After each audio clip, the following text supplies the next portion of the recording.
జై శ్రీమన్నారాయణ. నేను మీ icon astrologer Gattupalli Suresh Babu. మనకి ఈ రోజున ఏదైతే ఈ యొక్క కొత్త సంవత్సరం ఉగాది నుంచి మరి 2027 జై శ్రీమన్నారాయణ. అయితే మనకి ఇప్పుడు ఏదైతే 2025 29 మార్చి ఉగాది నాటి నుంచి మనకి ఆంగ్ల భాషలో పంచాంగ శ్రావణం ఎలా అయితే ఉంటుందో ఆంగ్లంలో మనకి ఉగాది నుంచి ఉగాది వరకు సంవత్సరాదిగా ఈ సంవత్సరం మొత్తం కూడా ఎలా ఉంటుంది, ఏ రాశికి ఎలాంటి పరిహారాలు ఉంటాయి, ఏ రాశిలో ఏ గ్రహం నడుస్తుంది, దానివల్ల శుభ అశుభ ఫలితాలు ఎలా ఉంటాయి, అలానే మనకి ఈ సంవత్సరం మొత్తం కూడా ఏదైతే మార్చి 29వ తారీఖు 2025 సంవత్సరంలో ఉగాది రావడం జరుగుతుంది. కాబట్టి ఆ రోజు నుంచి రానున్నటువంటి 2026 ఉగాది వరకు కూడా అంటే 27. అయితే మనకి ఇప్పుడు రానున్నటువంటి సంవత్సరం పేరు విశ్వవాసునామ సంవత్సరం.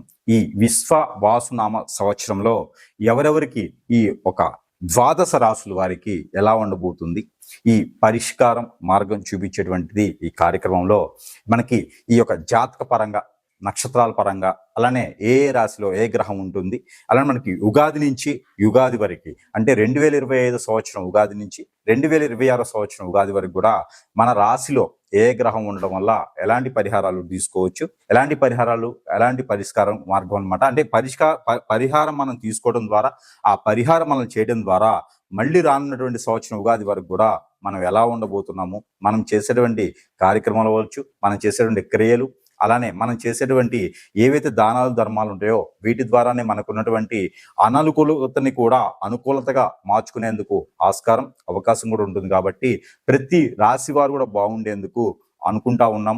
ప్రతి రాశి వారు కూడా ఈ పంచాంగ శ్రవణంలో నుంచి తీసినటువంటి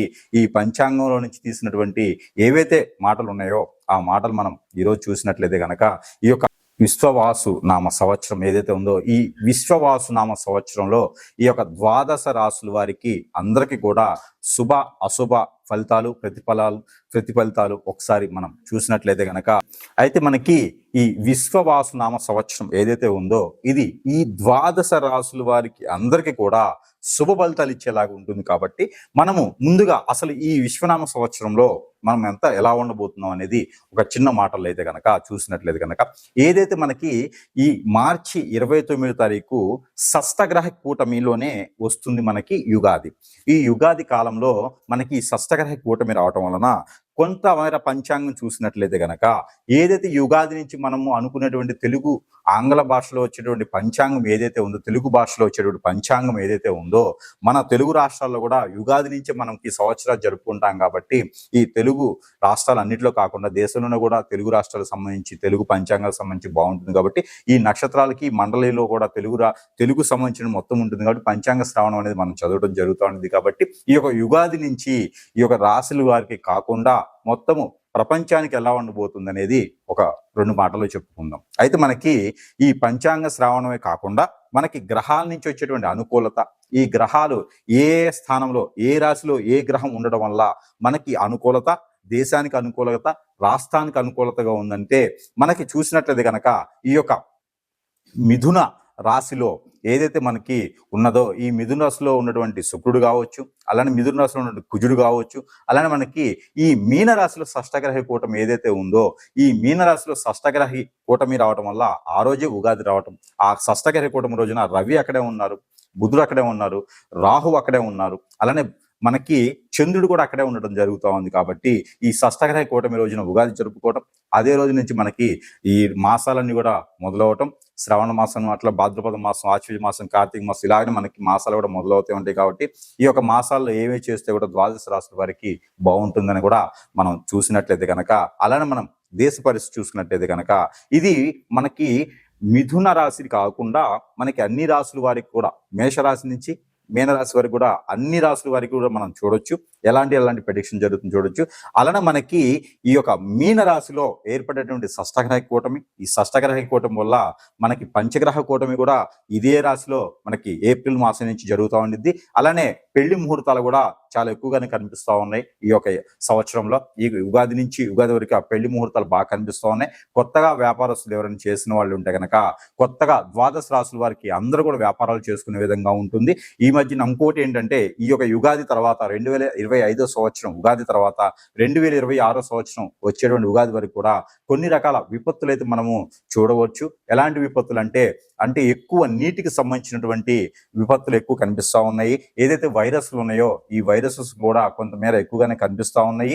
అలానే మనకి తెలియనటువంటి నీటి ప్రవాహం దగ్గర ఎక్కువ వెళ్లకుండా ఉంటే మంచిది. అలానే ప్రయాణాల్లో కూడా చాలా గందరగోళాలు, అనుకూలత లేనటువంటి తత్వం కనిపిస్తూ ఉంది. ఇంకోటి ఏంటంటే ఎదుటి వ్యక్తిని నమ్మలేనిటువంటి పరిస్థితికి వచ్చేలా ఉంటుంది. కాబట్టి ద్వాదశ రాశుల వారే కాకుండా ప్రతి ఒక్కరు కూడా నామనక్షత్రం, అలానే నక్షత్రం పరంగా ఉన్నటువంటి నామనక్షత్రమే కాకుండా వాళ్ళ ఒక గోచార ప్రకారం కూడా ప్రతి ఒక్కరూ ఎవరిని నమ్మకుండా వారి పని వారు చేసుకునే విధంగా ఉంటే చాలా బాగుంటుంది. ఎందుకంటే అన్నీ కూడా క్రైమ్ రేట్ పెరిగేలా ఉంది కాబట్టి ఈ సంవత్సరం. అలానే వస్తువు రేట్లు, బంగారం రేటే కాకుండా క్రైమ్ రేట్ కూడా పెరిగేలా ఉంది. కాబట్టి ఖచ్చితంగా ఎవరి వస్తువులు వాళ్లే జాగ్రత్తగా ఉండాలి. కాబట్టి అలానే మనం కూడా జాగ్రత్తగా ఉండడం వల్ల ఎదుటి వాళ్ళ చేతిలో మనకు సంబంధించినటువంటి సీక్రెట్స్ ఏమి పెట్టకుండా అలానే మీకు మీరుగా జాగ్రత్తగా ఉంటే ఈ అందరూ కూడా మనకి ఏదైతే ఉగాది నుంచి ఉగాది వరకు ఉందో ఈ ఒక ఏదైతే విశ్వవాసునామ సంవత్సరం ఏదైతే ఉందో ఇదంతా కూడా విశ్వవాసునామ సంవత్సరం అంటే దీనికి అర్థం ఏంటంటే విశ్వనామ సంవత్సరం. ఏదైతే విశ్వవాసునామ సంవత్సరం ఏదైతే ఉందో విశ్వవాసు నామ సంవత్సరం అంటే దీనికి అర్థం ఏంటంటే విశ్వవాసు అంటే విశ్వం అంతా కూడా మనమే జయించేలాగా, విశ్వం అంతా కూడా మన కంట్రోల్లో ఉండేలాగా, విశ్వం అంతా కూడా మనమే జయిస్తున్నామా మనమే చేస్తున్నామా అనేలాగా ఉంటుందని అందరూ అనుకుంటారు. అలా కాదు. విశ్వవాసునామ సంవత్సరం అంటే మనం వినేది, మనం చేసేది, మనం చూసేది ప్రతిదీ నిజం అని తెలియచేయడం కాదు, అబద్ధమే అవుతుంది. ఇదే విశ్వవాసునామ సంవత్సరానికి ప్రత్యేకత. కాబట్టి దీనికి తగ్గట్టుగా మనమే అంటే మన కంట్లో మనమే పొడుచుకుంటాం. అలాంటి పరిస్థితులు ఏర్పడతాయి ఈ సంవత్సరం మొత్తం కూడా. అందుకని చెప్పి ఎదుటి వ్యక్తిని నమ్మకుండా ఉండడం ద్వారా మనమే కొంతమేర వనరులు సృష్టించుకోవడం అవుతుంది. కాబట్టి ప్రతి ఒక్కరు కూడా బిజినెస్ వ్యాపారం మీదకి దిగేటువంటి ఆస్కారం ఉంది. కొంతమంది ఎవరైతే ఐటీ కంపెనీలు చేస్తున్నారో వాళ్ళు కూడా బిజినెస్ మీద దిగడం ఎక్కువ కనిపిస్తూ ఉంది. నీటికి సంబంధించినటువంటి బిజినెస్లు బాగా నడుస్తాయి.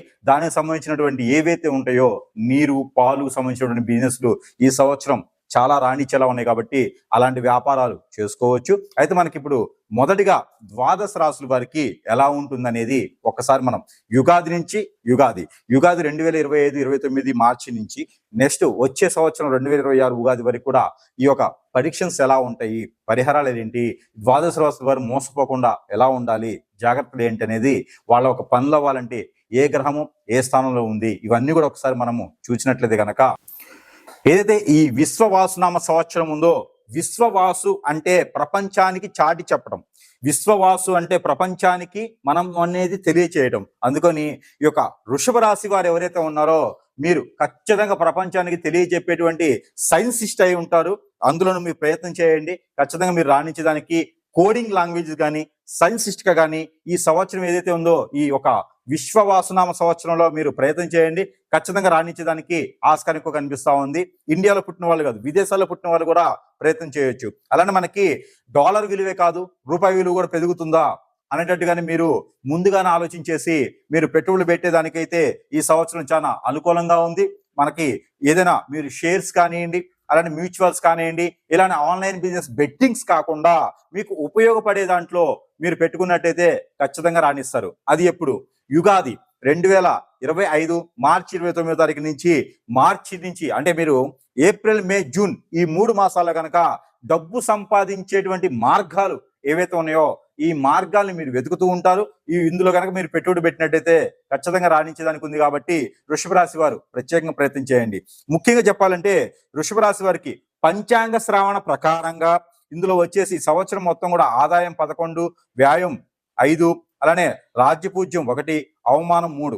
ఇవేంటంటే మనకి గ్రహాలు పరంగా ఏ రకంగా ఇబ్బంది ఉంది, ఏ రకంగా శుభం ఉంది అనేది ఒక లెక్క గణించేసి తీసుకున్నది మాత్రమే తప్పితే ప్రతి వారికి ఇది వర్తిస్తుంది అనేది కాదు. అందువలన నాకు ఇంత ఆదాయం వస్తుందా అని చెప్పేసి ప్రతిరోజు పబ్బుకి వెళ్ళడం, నాకు ఇంత వనరు ఉందా అని చెప్పేసి ఫ్రెండ్స్ మిస్ చేసి పార్టీలు ఇవ్వడం లాంటివి చేయకండి. ఇవన్నీ కూడా ఏంటంటే కేవలం గణితం వేరు, మన పర్సనల్ హరోస్కోప్ వేరు, మన గోచార ప్రకారం ఉండేది వేరు, దశలు అంతర్దశలు వేరు, మనకున్నటువంటి దోషాలు వేరు. అందులోనూ ద్వాదశ రాశులకు ముఖ్యంగా చెప్పాలంటే మన అదృష్టం అంతా బాగుంటుంది, కానీ మనకి ఏదో ఎక్కడి నుంచో వెనక్కి లాగినట్టు అనిపిస్తుంది. ఇది ఏంటంటే మనకి ఏదో చెడు జరుగుతుందని అర్థం. అంతేగాని మన అదృష్టం బాగుంది కదా ఎందుకు మనం ఇలా ఉంటాం అని కాకుండా, మీకు సమీప దూరంలో ఎవరైనా ఉంటే కనుక గురువులు గారు వారి దగ్గర చూపించుకుంటే మీకున్నటువంటి లోపం, మీకున్నటువంటి దోషం, మీకు జరిగినటువంటి ఏదైనా చెడు ఉంటే దాన్ని తీసేసే మార్గం ఉంటుంది. జాతకం బాగుంది కదా నేను ఎందుకు బాగాలేనంటే దానికి గురువు గారు చెప్తున్నారు, గురువు గారు అన్ని రకాలు బాగుంటుందని చెప్పాడు, నాకు ఇంకా అవ్వట్లేదని మాత్రం మీరు భయపడే అవసరం లేదు. అందరికీ కాదు ఇది. ద్వాదశ రాశులు వారు చాలా మంది ఉంటారు, దాంట్లో నామ నక్షత్రం ఉంటుంది, అలానే నక్షత్ర ప్రకారంగా ఉంటుంది, పుట్టినప్పుడు తేదీలు నక్షత్రాలు కూడా ఉంటాయి కాబట్టి వాటిని ప్రకారం కూడా మనం చూసుకునే దానికి ఉంటుంది కాబట్టి అది కూడా చూసుకోండి. అలానే ఈ ఒక వృషభ రాశి వారికి అలానే జూన్, జూలై, ఆగస్ట్ ఈ 3 మాసాల్లో కూడా విదేశానికి ప్రయత్నం చేసేవారు ఎవరైనా ఉంటే కనుక ఖచ్చితంగా ప్రయత్నం చేయండి. ఖచ్చితంగా విదేశాలకు ఇంటర్వ్యూస్ కానీ పాస్ అయ్యేదానికి ఎక్కువ ఆస్కారం ఉంది. అలానే మీకు ఆగస్ట్ లోపు కనుక మిలిటరీ, పోలీస్ రంగాల్లో ఎవరైనా రాణించాలనుకున్నా, కలెక్టర్ జాబులు కావాలనుకున్నా, గ్రూప్ 1 ఎగ్జామ్స్ లో కూడా మీరు రాణించేందుకు ఉంది కాబట్టి ఖచ్చితంగా ఈ పాటి పరిహారం చేసుకోండి. మీ అందరికీ కూడా వృషభ రాశి వారికి నరదిశ నరఘోష ఎక్కువగా ఉంటుంది కాబట్టి మనం చివరిలో చెప్పేటువంటి పరిహారాలు ప్రతి మాసంలో కూడా చేసుకున్నట్లయితే కనుక అన్ని రకాలుగా మీకు శుభదాయకంగా ఉంటుంది కాబట్టి ఆ మేర ప్రయత్నం చేయండి. సెప్టెంబర్, అక్టోబర్, నవంబర్, డిసెంబర్ ఏదైతే ఉందో ఈ 4 మాసాల్లో కూడా మీకు ఇల్లు, వాహనం మీకు అదృష్టాన్ని ఇస్తాయి కాబట్టి ఖచ్చితంగా అవి కొనుక్కునే ప్రయత్నం చేయండి. ఇల్లు, వాహనాలు ఆటోమేటిక్గా మీకు వచ్చేస్తాయి. ఎవరొకరు మీకు సహాయం చేస్తారు. మీకు పెళ్ళి అయి ఉంటే అత్తగారి నుంచి వస్తుంది, అమ్మాయి నుంచి అయితే మీకు ఖచ్చితంగా వస్తుంది. కాబట్టి మీకు వృషభ రాశి పురుషులు ఎవరైనా ఉంటే అందరూ హెల్ప్ చేసి మీకు ఇల్లు, వాహనం ఇప్పించేలా ఉంటారు. కాబట్టి ఆల్రెడీ కోట్ల రూపాయలు ఉన్న వాళ్ళకి కాదు, పేదవాళ్ళు, మిడిల్ క్లాస్ వాళ్ళు ఉంటే వాళ్ళు ప్రయత్నం చేస్తే అవుతుంది. మీ గ్రహరీత్యా అంత రకంగా బాగుంటే కనుక ఖచ్చితంగా మీకు ఇల్లు, వాహనం కూడా ఖచ్చితంగా కనిపిస్తా ఉంది. జాబులో వెసులుబాటు కూడా కొంతమేర బాగుంది. విదేశానికి ప్రయత్నం చేసే వాళ్ళు కూడా ఖచ్చితంగా ఆగస్టు వరకు ప్రయత్నం చేస్తే ఖచ్చితంగా విదేశాలకు వెళ్ళాలి ఉంది కాబట్టి ఆ మేర ప్రయత్నం చేయండి. జనవరి, ఫిబ్రవరి, మార్చి 2026 సంవత్సరం ఏదైతే మళ్ళీ యుగాది వస్తుందో ఆ ఉగాది వరకు కూడా మీరు పరిహారం చేసుకున్నట్టయితే కనుక ఆర్థికమైనటువంటి ఇబ్బందులు, జాబులో వెసులుబాటే కాకుండా మీకు అనూహ్యంగా ఎక్కడి నుంచి వచ్చే డబ్బు మీ తాతల దగ్గర నుంచి కానీ, లేకపోతే మీ పెదనాల దగ్గర నుంచో, మీ అత్తయ్యల దగ్గర నుంచో ఖచ్చితంగా మూలధనం ఏదైతే ఉందో మీ పేరు మీద మీకు తెలియకుండా వీలునామా రాయటం, మీకు తెలియకుండా ఏదన్నా నిధి నిక్షేపాలు మీ పేరు మీద పెట్టడం కూడా జరుగుతుంది. కాబట్టి ఆ మేర ప్రయత్నం చేయండి. అదే నేను మొదట్లో చెప్పినటువంటి ఆదాయం. అంతేగాని మీకు వచ్చేటువంటి డబ్బు ఖచ్చితంగా వచ్చేదానికి ఉంది కాబట్టి ఆ మేర ప్రయత్నం చేసుకోండి. మీకు చిన్నపాటి పరిహారం కూడా చేసుకోండి. అయితే మనకి ఈ ఉగాది నుంచి ఏదైతే మనకి అనుకున్నట్టుగానే విశ్వవాసునామ సంవత్సరంలో ఏదైతే ఉందో ఈ విశ్వవాసునామ సంవత్సరంలో ఈ పరిహారాలు చేసినట్లయితే గనక అన్ని రకాల రుమ్మతులు తొలగిపోయేసి ఈ యొక్క ఉగాది నుంచి రానున్నటువంటి 2026 ఉగాది వరకు కూడా మనం చెప్పేటువంటి ఈ పరిహారాలు ఏవైతే ఉన్నాయో ఈ పరిహారాలు మీరు పాటించినట్లయితే గనక ఖచ్చితంగా మీకు అదృష్టం వరిస్తుందని చెప్పొచ్చు. ఎందుకంటే ఈ యొక్క రాశి వారికి ఖచ్చితంగా ఈ నీటి వల్ల ఇబ్బందులు ఉన్నాయి, నీటి వల్ల వాళ్ళకి ఖచ్చితంగా ఇబ్బందులు ఉన్నాయి. కాబట్టి మీరు ఈ పరిహారం పాటించండి, ఖచ్చితంగా మీకు అనేది అనుకూలంగా ఉంటుంది. కాబట్టి ఆ మేర ఈ రాశి వారికి పరిహారం అయితే ఏమిటంటే, మీకు ఎక్కడైనా పేదలు కనిపిస్తే కూడా ఆ పేదలకి 10 మందికి అన్నం పెట్టడం, ప్రతి మాసంలో కూడా 12 మాసాలు ఉగాది నుంచి రానున్నటువంటి 2026 సంవత్సరం ఉగాది వరకు కూడా ప్రతి మాసంలో అమావాస్య ముందు లేదా పౌర్ణమి ముందు గనక మినిమం ఒక 10 మందికి భోజనం పెట్టగలిగితే గనక మీకు ఈ రాశిలో ఉన్నటువంటిది ఏదైతే లోపాలు ఉన్నాయో మీ యొక్క గ్రహచార ప్రకారంగా, గ్రహరీత్యా ప్రకారంగా మీ యొక్క స్థానంలో ఏదైతే ఈ లోపాలు ఉన్నటువంటి ఈ యొక్క గ్రహాల నుంచి వెడబాటు ఉన్నటువంటి పరిస్థితులు ఉన్నాయో మీ అందరూ కూడా చక్కదిద్దుకునేటువంటి ఆస్కారం ఉంది. కాబట్టి రానున్నటువంటి యుగాది వరకు కూడా మీరు 10 మందికి భోజనం ప్రతి మాసంలో పెట్టినట్టయితే గనక ఖచ్చితంగా మీకు మంచి అదృష్టం రాణించడానికి ఆస్కారం ఉంటుంది. అలానే మీకు ఆకుకూరలు ఏవైతే ఉన్నాయో ఈ ఆకుకూరలు గనక మీరు ఈ ఆవులకి పెట్టినట్లయితే ప్రతి బుధవారం కానీ లేదా గురువారం కానీ ఆవులకి పెట్టినట్టయితే గనక మీకు ఖచ్చితంగా మీకు రావాల్సినటువంటి అదృష్టం అంతా మీ వరకు వస్తుంది. అలానే మీకు ఈ రాశిలో ఎవరికైనా సరే ఇబ్బందులు, ఆర్థిక స్థితిగతులు ఉన్నాయో, ఈ ఆర్థిక స్థితిగతులు ఉంటే కూడా మీరు ఏదైతే మనకి సముద్రపు గవ్వలను దొరుకుతాయి, ఈ సముద్రపు గవ్వలు కానీ లేదా లక్ష్మీ గవ్వలు కానీ సాలగ్రామంలో ఉంటాయి. ఈ సాలగ్రామం కానీ ఏదైనా ఆలయంలో మీరు సమర్పించినట్లయితే, ఆలయంలో గనక అమ్మవారి ఆలయంలో గనక ఈ లక్ష్మీ గవ్వలు, సాలగ్రామములు లేదా సముద్రపు గవ్వలు ఒక 5 తీసుకొని ఈ గవ్వల్ని అమ్మవారి దగ్గర పెట్టేసి కుంకుమ అర్చన చేయించి ఆ గవ్వలు తీసుకొచ్చుకొని మన ఇంట్లో ఏదైతే పూజా మందిరం ఉందో అక్కడ పెట్టుకొని పూజించుకున్నట్లయితే గనక ప్రతిరోజు కూడా సాంబ్రాణి లేదా గుగ్గిలిమితో పొగ వేస్తే ఆ గవ్వలకు గనక మీ ఇంట్లో అష్టైశ్వర్య ప్రాప్తి కలుగుతుంది. అలానే వాస్తు ప్రకారంగా ఏమైనా దోషాలుంటే కూడా ఈ యొక్క యుగాది నుంచి మన ఈ ద్వాదశ రాశులు అందరికీ కాకుండా ప్రత్యేకించి మీ రాశి వారికి అయితే ఈ యొక్క రెమెడీ చేసుకున్నట్లయితే ఖచ్చితంగా మీకు ఫలిస్తుంది. అలానే మీకు ఇదొకటే కాకుండా మరొక రెమెడీ కూడా ఏంటంటే, మీరు ఏదైతే పాలు ఉంటాయో గేదె, ఆవు, ఈ పాలు ఏవైతే ఉంటాయో ఈ పాలతో పాటు అంజీరు, అక్రోటు, బాదం, కిస్మిస్ ఈ 4ని కనుక పౌడర్ చేసుకొని ఆ పాలలో కలిపేసి సుబ్రహ్మణ్యేశ్వర స్వామికి కానీ లేదా కుమారస్వామికి కానీ లేదా నాగపడిగలు, మానసాదేవి అమ్మవారు లేదా మీకు దగ్గరలో దక్షిణామూర్తి ఆలయం ఉంటే కనుక అక్కడైనా సరే మీరు అభిషేకం చేసినా, లేదా శివాలయాల్లో సాయం సంధిగడలో గనక మీ ప్రాంతాల్లో ఎక్కడైనా అభిషేకం చేసేవారు ఉంటే గనక అక్కడ కూడా అభిషేకం చేసుకున్నట్లయితే గనక మీకు అన్ని రకాల రుమ్మతులు తొలగిపోయేలా ఉంటుంది. కాబట్టి ఈ మేర ఈ రెమెడీస్ అన్ని కూడా చేసుకొని మీ రాశి వారు ఎవరైతే ఉన్నారో మీరందరూ కూడా అదృష్టవంతులు అవ్వాలని కోరుకుంటా ఉన్నాను.